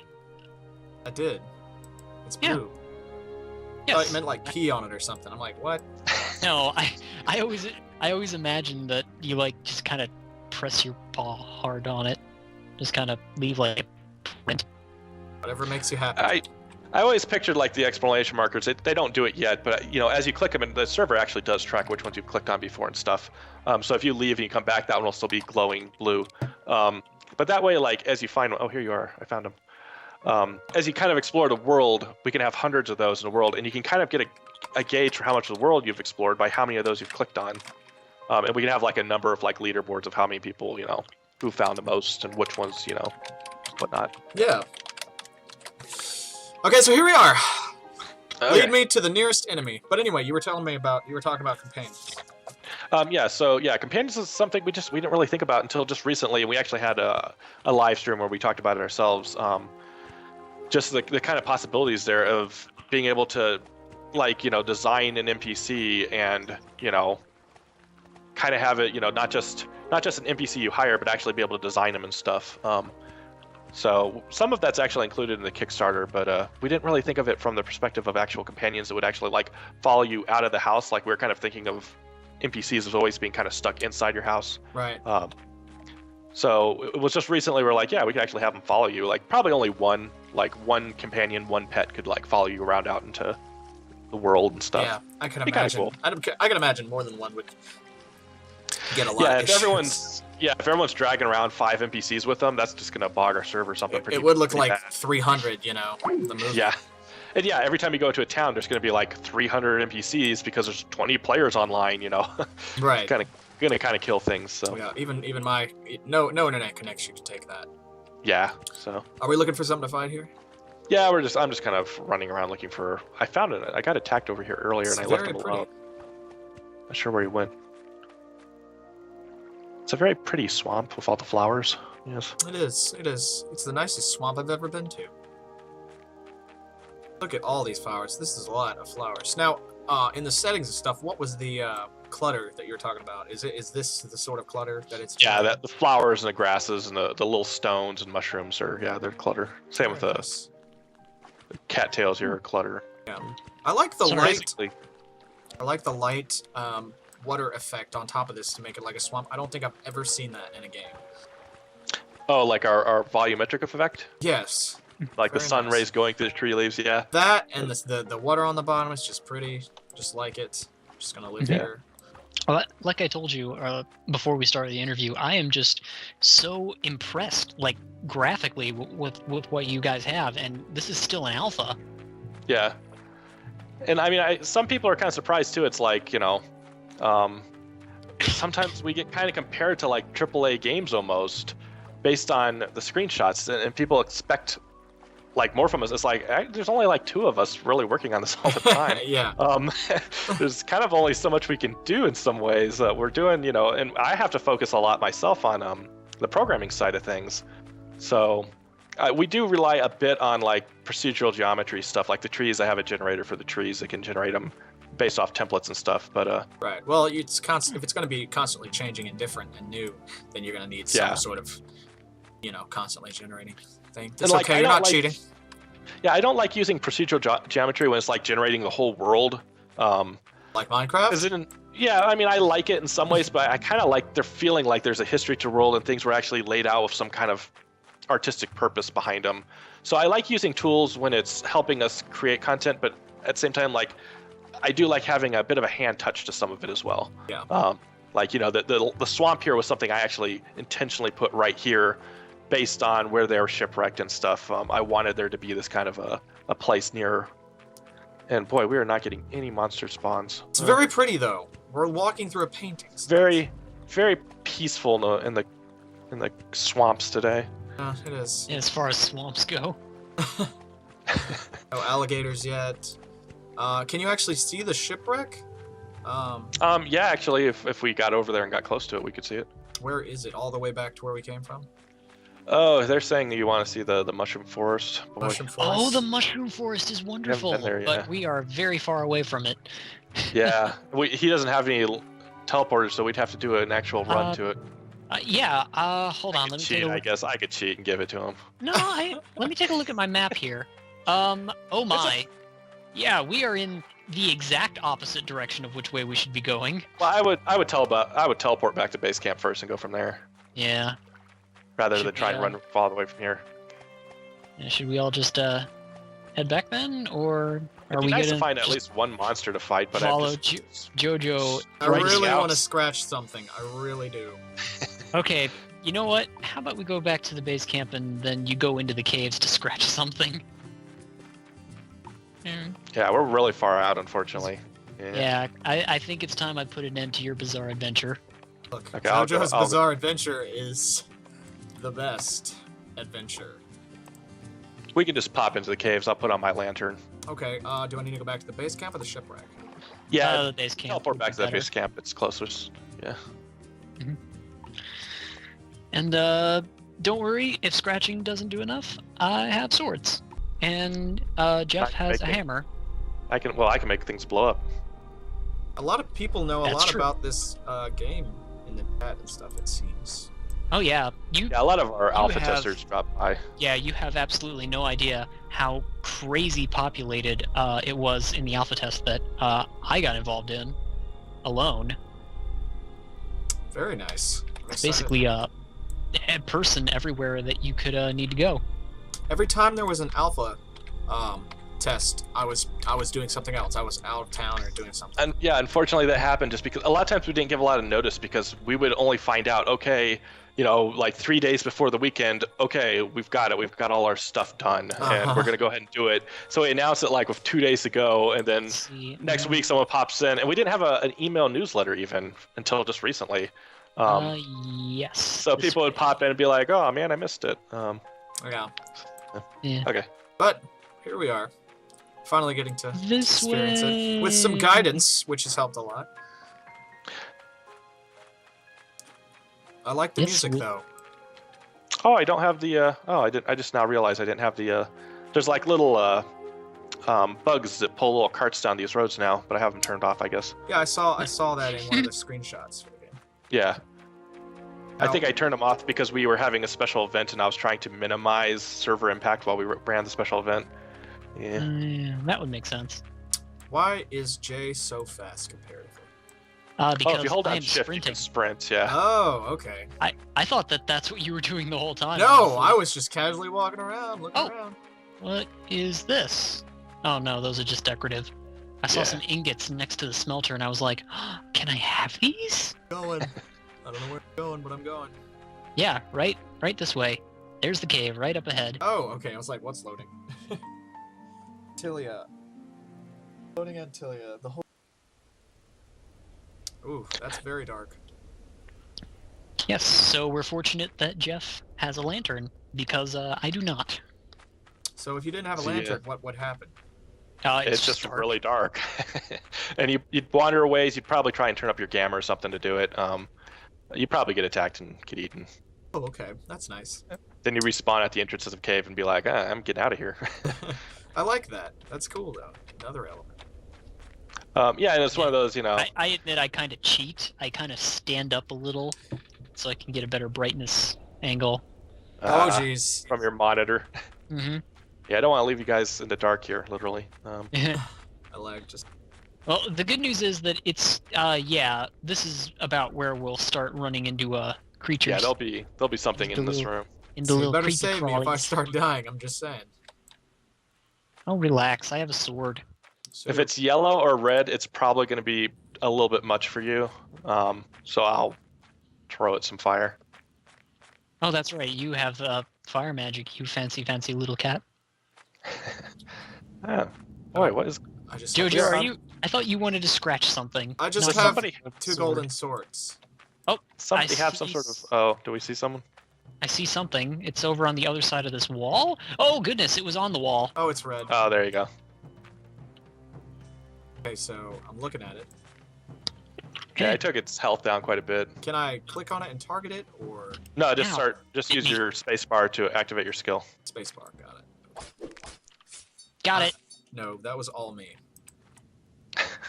Okay, so red is... There's another one. It's following you, Jeff. Yellow is about the worst. They bite pretty hard too, so... Okay, that was cool. So 22. Oh crap! Oh man, we're getting ambushed now. Oh jeez, I'm running away. Flee for the sanctity of the surface. Oh, that's a pretty mushroom in there. Yeah. It's so dark though. We don't have the light anymore. It's okay. I am cheating with my brightness settings. Follow me. Hold on, we can kill him. No, run. Ah crap! Oh man, I'm doomed. We can kill him. You can. I'm out of here. Away, man. I'm out of here. here. Oh, dang it! No! You're all traitors. I'm like down to 9 health. Treason. Okay. All we have to really do is cross the train page boundary and they'll stop following us. Okay. So I'd run up here. Yeah, there's boundaries in the game. You're almost past it there, actually. I think right at the top of this. I'll try and hold them off one more bit. Oh, no. You got killed. Oh, they... No, now they spotted me. Is there some revival method? No, there isn't. Okay. Do I need magic? I could have healed him. I should have just healed him, duh. I don't have... Ow! I'm being attacked, but I'm also lagging, so I can't defend myself. Huh. No! Heal. He was my boss. I worked for him. Now he's dead. Now who will tell me when to output my editorials? I'm lagging really bad. Oh, and I fell down the cliff. Now I'm doomed. Oh, okay. I think I can get away. because I'm dead. Run away. Yeah, the caves are actually like the hardest area in the game currently, so we kind of try to make them a little challenging so that, Yeah. like, just even me, I'm a pretty high level character, but I kind of need to come down here with like a group of 3 or 4 people kind of similar to Well, we were a group of 3, and let's see where that got us. Yeah, but one of us, just swung his sword for the first time in his life, so... His Yeah. his brittle golden sword. I'm gonna leave the caves. I'm gonna respawn. I am in the process of leaving the caves. I'm already out of the cave, so apparently. If you go down there, there's a little camp, and you can get the life magic from the guy. Oh, that's where the life magic is. Yeah, you have to go all the way in there. You'll have to. Yeah, next time you can get in the game, you'll have to get a party together who'll take you down there and or I can just help you get run. it. That's the other idea. Is just like sprint the whole way and don't try and fight anything. But that's so cheap. I know. So, go. Jojo, Well, how, you might how make did it. scratching work? I backed out on the scratching initiative. Yeah. I feel bad now. So Want to run to the mushrooms? Oh Sure. yes, Mushroom Forest, and then if I may ask, the ruins. I've yet to see the ruins, Ruins. or at least I've heard. Ruins. Ruins? Ruins. Ruins. There's like a couple pillars that are like knocked over in a specific spot way up north. I think that might be the ruins. That's probably it. No. Problem is that in order to get to the Mushroom Forest, we have to go south. I think. No, Yeah, it's southwest of here. it's almost directly south from where I am. We're standing. But I'm excited about the ability to have like friends and a party system. That's exciting. Share screenshot works. Nice. Like right now, we don't even have. Actually, it doesn't. It's there, but it's not actually fully. Well then. It was one of those things I started because I thought it'd be a cool thing to grab a screenshot of of our social features, but I never quite got it working. Got distracted by something else. The idea is there. Yeah. But yeah, the idea being that you can just from the game share a screenshot and post it to like the social post on the site. I'd like to have like some pretty good integration between the site and the game actually.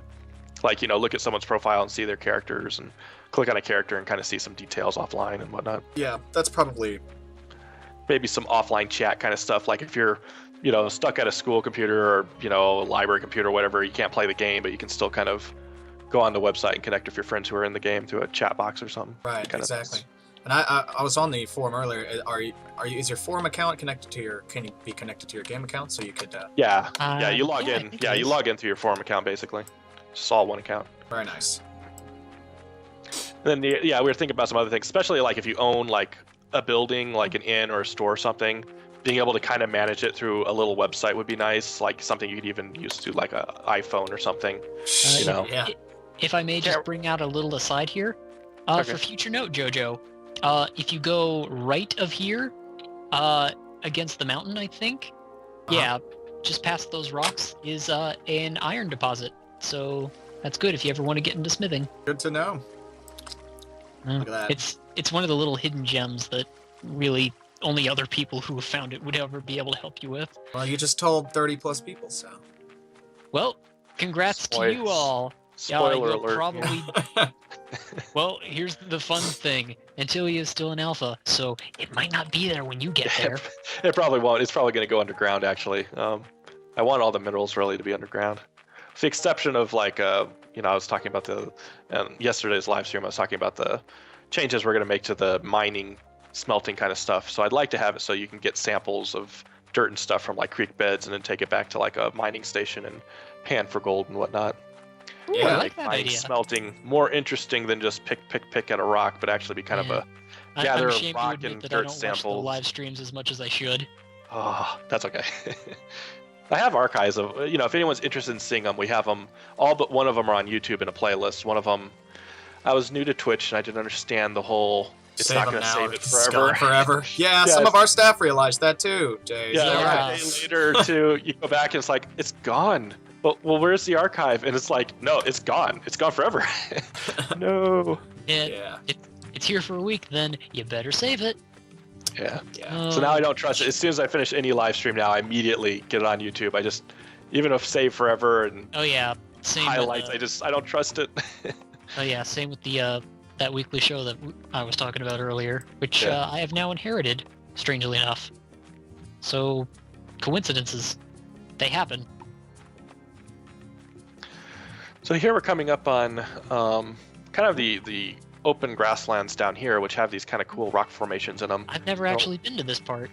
And around them, there's actually cactuses that you can get fruit from, which is actually, if you don't feel like, if you're not a person who wants to do a lot of cooking, the cactus fruit actually has like 80 calories, and there's like 80 of them in this area, so it's actually a great way to... Anybody that has ever watched Very Avatar nice. The Last Airbender knows that you should not drink too much cactus juice in one sitting.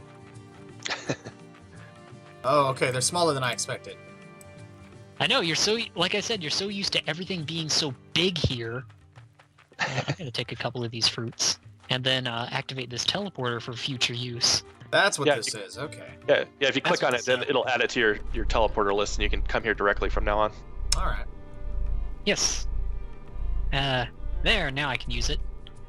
Oops, I accidentally set it to my respawn point. Oh Well, well. it does that. Yeah, when you click on it, it does that as well. Which is another option if you're going to be in an area and you know you're going to fight enemies. You can click on it to set it as your respawn point. Okay. But if you have like a grasslands teleport, it's not a anyways. big deal. Yeah. I like grasslands anyways. All right. I've got about like 15 or so minutes before I need to Okay. do a few other things. Alright, let's just- run. Let's just We're run almost to the there. mushrooms. then. Okay. Everybody, hold down your sprint key. I have been. I thought I was just faster than you guys. No, we weren't. Yeah. For some reason, I Oh. always forget about the sprint. It's kind of a new feature, so I don't think of it sometimes. And it doesn't drain energy right yet Yes. either. Right now, it doesn't do anything There's but the just mushroom make you forest faster. just up ahead. Look at all those Yay. mushrooms. That is cool. Do you like mushrooms? Apparently. I mean, just it's a little cliche. We're actually going to try and change the design a little bit of the mushrooms, but that's one of those experimental things. We want to try a couple different designs, and Just don't sit under one for too long. Really? No, that's a joke. let's Oh! what happens. Let's see what happens. Look at that. I'm gonna grab your milk. Thank you. Isn't it gonna get mad at you? Nah, it's cool. Nah, it was a grassland, yeah. Oh, okay. And even So the there's a forest distinction ones. then. Yeah, Okay. the forest ones are supposed to do it. They don't do it yet. I don't have the Oh, code in okay. them to trigger them to go into combat mode from a passive mode yet. So, Jojo, I'm curious, what does bug milk taste like? You just don't want to know. Okay. That is a concept that has come up in several dev discussions. We have various theories about what exactly bug milk tastes like. So are these bugs mammals? Are they They're bugs. live birth bugs? No, they lay eggs. There's actually a nest over by the base camp. There's a little nest with some eggs in it and some little Oh. nymphs running around, little ones. Yeah. Yes, the game will have multiple sword designs, I assume, Punk. Yeah, like right now, there's a select long blade, but actually we're going to have multiple templates that you'll actually be able to pick from, so that you can actually go, start with different things and go different directions and whatnot. Mushroom forest. And then the other thing we're going to do is like the magic crystals, which we haven't talked about magic much. But the magic crystals themselves will be like some hilts and blades you can put magic crystals on and give your weapon like fire. Yeah, I was gonna attack. say, currently you're the only one of us that can use magic, so Yeah. Oh, so magic hasn't been integrated yet? It's kind of. starting. It's kind of started, but there's a lot of things that we haven't really done with it yet. Okay. So, Welcome we to have a the very mushroom basic little forest. cast. Nice. All right. I actually already have the teleport here because I spent a lot of time here making a lot of mushroom soups for myself. Then you had to Yeah, go all the just way to over make- here to mushroom soups to make mushroom soups for the beginning? Yes, because you need the fire makichi. Yeah, Yeah. this one particular mushroom over here, you can actually click on and get something. So it's kind These of a bit of little a red ones. cruel joke that there's these taller fire ones that kind of look real similar to this other one that's real common in here. It's a little bit of a cheat. If you turn off clutter, you can find them a lot easier because they still appear when clutter is off. But Oh. standing right next to me, see there's like a taller one with the redder color to it. You can click on those. And, Okay. Yeah, I got some. and then yeah, you can grill those or you can use them in mushroom soup. Nice. There's also like on some of the taller trees, there's little shelf mushrooms you can click on and get mushrooms off of those as well. Okay. I'll be on the lookout. I like they're not obvious. You gotta explore. It's like a point and click in the mo adventure. Well, a lot of that is like pretty much taken, again from kind of like the Elder Scrolls stuff, where you wander in forest and you find, various flowers and stuff, and Right. we want to have a lot more of them. Right now, we've only got a couple basic ones that do it. But... So, All right, where are we going? Usually from here we go to Molly Beach because we're so close, which is like a nice little cove beach that you see pretty often in screenshots. I want to go to the screenshots. So Is it over here? probably lost everyone behind me. Okay, there's JoJo. Okay. Yeah, Jay dropped out of the call. Oh, okay. Yes, and for everyone wondering, that is not Jeremy that I'm referencing as Jay. That is one of our staff members. It was Jay. Here's another exclamation marker, actually. Okay. Right here, there's another one of these obelisks that you can click on as a... Point. And what are those I for? Those will kind of later on, they'll be kind of a way to gauge how much of the map you've explored. Right. Oh, no. Did you drop out or something? I did. Oh. But I'm coming back. Watch the live stream, see what happened there. I'm sorry, I completely lost my, everything froze for a moment there. That's alright. So now I'm lost in a field of mushrooms. Just head towards northwest. The beach up there, I believe, is where we're going. Ah, the beach. Yes, that is actually where I spawned earlier because I was down there. That's a fun place, the beach. That's also currently the only place you can buy new clothing currently. Yeah. Really? Yeah, that's why I have the outfit you see me with now. Because when I originally was generated, my outfit was like this pink or something. I think, yeah, for a while the default outfit was like a brown and a green, and now it's like just kind of everyone starts with a black and white, I think, because it was one of those things where it was killing our screenshots to have everyone in the ugliest outfits. so we Face up changed our only? idea. Yeah, so it's like, let's start new characters with something nice looking. Yes, I can actually see the light from Jeff's lantern right now. So what are all the emoticons that you can use? Because I noticed the smile. Oh, okay. Well, like pretty much the whole bottom row of keys, pretty much each do some sort of emote. And No, he means the icons. Oh, the like, actually emoticons. showing in the Oh, chat. okay. And there are emotes too? What? Oh, yes. But we'll go over icons first. Okay, yeah. Okay, yeah. Icons, yeah, if you just, like, for one, if you just do, like, a simple, like, colon, capital P, it'll do, like, the tongue out kind of thing. And Right. what it does is it actually does it based on what your primary bloodline is. So it'll actually pick your species to show the little details we put into things for some reason. I love that. I like so you can, that. like, do the little smiley, and then there's actually like long versions, so you can actually do the other ones if you really care to for some reason. Yeah. They actually use the same format as our forum software, so if you know our forums, you can actually use all the same tags here. Oh, there you go. And you can also put like various color names inside of square brackets. Oh, yes. Get little And colorful crystals. when JoJo shows up, we can show off the... JoJo shows up. I'm here. Where are you? I'm on this beach. Oh, you've got no. your...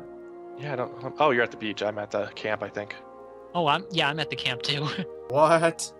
You went all the way back to the camp? No, not the camp just that's the next to Mole beach. Beach camp. You guys, I don't know about these things. JoJo, Yeah. JoJo, I found him. I'm right. Hold on, I'm taking a picture. I'm right here, JoJo. I know, I'm taking a picture. I'm right here. I'm gonna punch you later. No, you can't because You're off the my, team. No, my blade is clipping into my face. I Ah. am naming myself for you.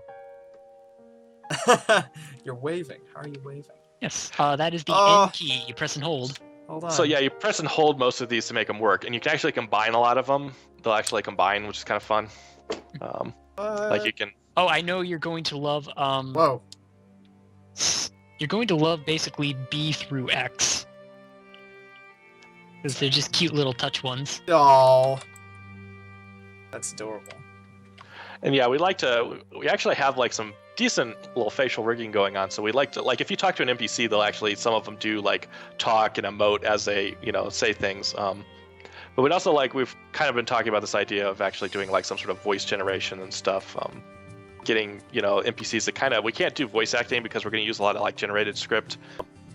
but we would like to have some sort of like almost kind of like animalese, like you hear in Animal Crossing, but maybe a little less cartoony. Right. So we're kind of playing with those kind of concepts, and players will be able to kind of adjust what their voice sounds like in character creation and Yeah, kind of nice. stuff. If you like Animal Crossing, there you go. And you can hold down this button, and it's like I'm talking right now. I'm just chattering away. See? Yeah. It's almost like it's already in the game. Yeah, we'd like it so if you actually do chat, it would actually kind of do the talk for a couple seconds. So, you know, it kind of feels like you're in a world and people are actually doing these interactions. Right. They do that in Second Life right now. You can make it so that your mouth talks when you do. It responds to the volume. Oh, okay. Yeah. Which is pretty cool. It doesn't always work. Yeah, right. we're kind of avoiding actual voice chat because we're afraid that it would tend to kind of break immersion a lot. Oh yeah. And not to mention it'd be so hard on our servers to have to constantly stream all that audio data. We'd just be kind of shooting ourselves in the foot there a little bit. Yeah, I'm sure that would be understandable. crazy. So how'd you lay your ears back? That is B. Press and hold B. Mine are going forward. Yeah. I think that's a species thing. Oh. Mine go forward too. Okay. Put a flute in my inventory. Why? How'd you get a flute? No, he said put a flute in my inventory. Oh, okay. I was like, how'd you get a flute? You actually crafted one? I could actually pull out my flute though. Yeah, why don't you play the flute since I don't have a ton of time? Okay. Yeah. I'm gonna wave at you with my ears. Yeah. Play us off. Yes. I don't have my. You can actually hook up like right now a MIDI keyboard to your computer and actually play through a MIDI keyboard even. Really? That's Yeah. fantastic. Just because Toy happened, I put MIDI into it a long time ago, so you can actually plug it in and play on the piano and actually play in the game. That is fantastic. So I can't hear. I have my volume off, so I don't know how much terrible noise I'm making here. But It's actually you can not play. that bad. You can play through the mouse. You can click on a little keyboard on the screen, or you can That's actually use really the. cool. It's little things. It's little things, Jeff. I like it. Yeah, it's terrible we now. like to have drums and all that stuff. It's just yet another thing that's like, man, it was actually like 1 week where it's just like, man, we need something cool for this release this weekend. Well, I have like that little keyboard GUI widget. Maybe we could get instruments in the game. And yeah, by that weekend we kind of had it working. So Nice. and I'd like to keep expanding it. So. Yeah. Hey, if it's cool if you've got a developer who likes to add things and make them different. That's awesome. Yeah, a lot of Antilia just kind of comes from playing. So That's very nice. You discover things you don't even know. Yeah. Wonderful. Well, I'm gonna walk over to this base camp. Over here. Lay Yes. down. That is the place where you can buy new clothes if you're sick of your current design. oh, you Activate click on the teleporter there, so you can always come back. Sweet. I like this Oh, place. yeah, that too. Boom. Nice. It's got some bass behind it when I get close to it. Yeah, it has a bit of a light glow and a. Oh, don't walk into that tent. It'll take you far away if you do. Okay, I was like, what is that? The light. Bit of a backstory there, but that character is not in the game anymore, so her stuff is still there, and there's still kind of a little danger walking into her tent. Okay. She tried to save us from the island, but it turned out that her coordinates that she tried to teleport us to were not home. Got it. All right. I see a lot of female stuff here. Is there a male buyer as well? Yeah, if you scroll down. Okay. All right. Well, thank you very much for everything, Jeff. Sorry that Jeremy couldn't Absolutely. be here.